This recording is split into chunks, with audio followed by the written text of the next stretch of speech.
more than just a view, more than just a two-dimensional landscape. There are so many lessons and ways to explore Grand Canyon. It is a laboratory. It is a virtual classroom. The diversity here is unparalleled.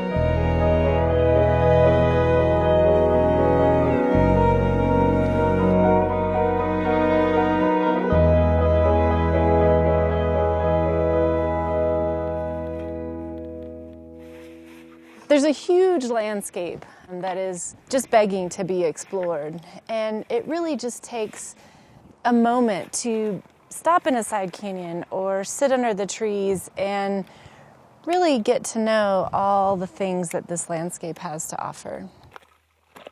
It really does start to put things in perspective, I think, for a lot of people. You suddenly feel quite small, and your problems seem quite small as you're standing here on the edge of the canyon, because there's just so much to try to take in.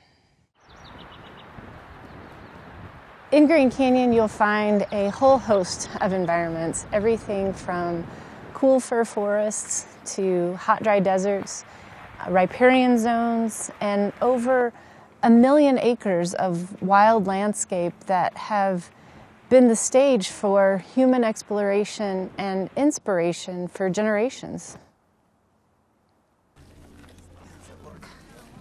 Most of Grand Canyon's visitors first arrive on the South Rim. Very few of those folks actually find their way over to the North Rim, and even fewer descend into the canyon itself.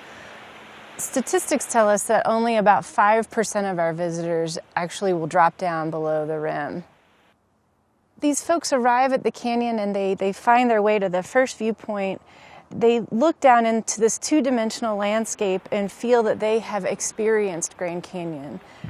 But what they're missing out on is the opportunity to really explore the inner canyon and experience the diversity that this place has to offer.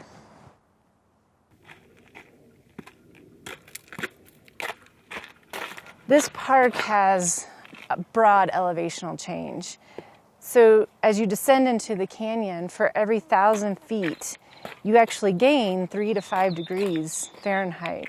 So at the river's edge, the temperature can be 15 to 25 degrees warmer than on the South Rim. You leave behind the forests, which are more typical of the rim environments, and you enter into a landscape filled with blackbrush and cacti, plants that are more typical of and adapted to a desert environment. Traveling further into the inner canyon, you arrive at the Colorado River, and along its edge, you will find a very critical riparian habitat that extends the length of the river itself. We have seeps and springs nestled in side canyons that have a variety of species that are dependent on them. The diversity in the springs alone is unparalleled to any other location in the park.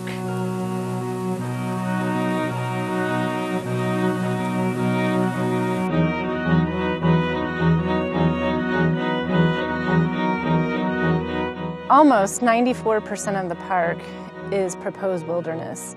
As such, it is managed and protected as though it is wilderness.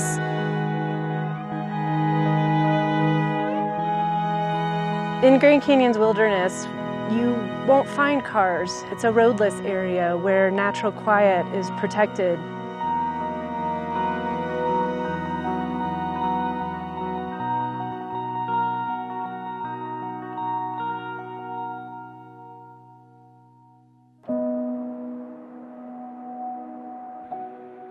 There are places where you can descend below the canyon, where the air is still, where you have only yourself and the rocks around you and the plants, and suddenly your senses become tuned to the lizards scurrying in the rocks, or the sounds of the canyon wren, or the dripping of the springs. Those are the experiences that are wild.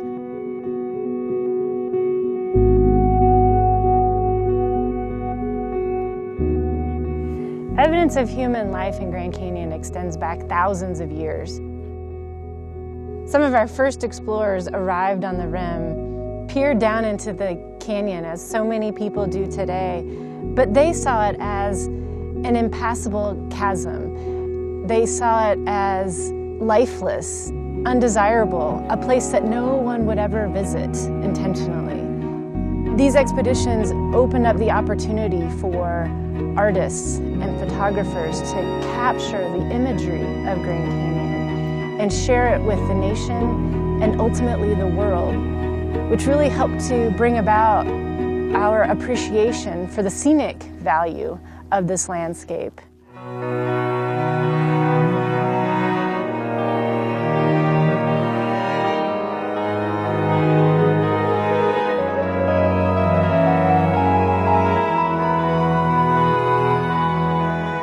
Most importantly, what the Grand Canyon has to teach all of us is to slow down, to take it all in, to get to know what is beyond the reaches of the road and look deep within the canyon itself and find that sense of discovery in yourself and that sense of wildness in this place.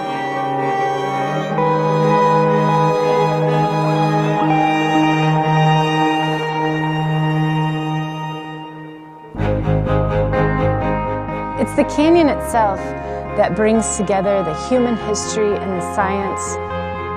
It's not just a canyon, it's the grandest canyon. There are deeper, there are wider, there are longer canyons, but none of them are the Grand Canyon.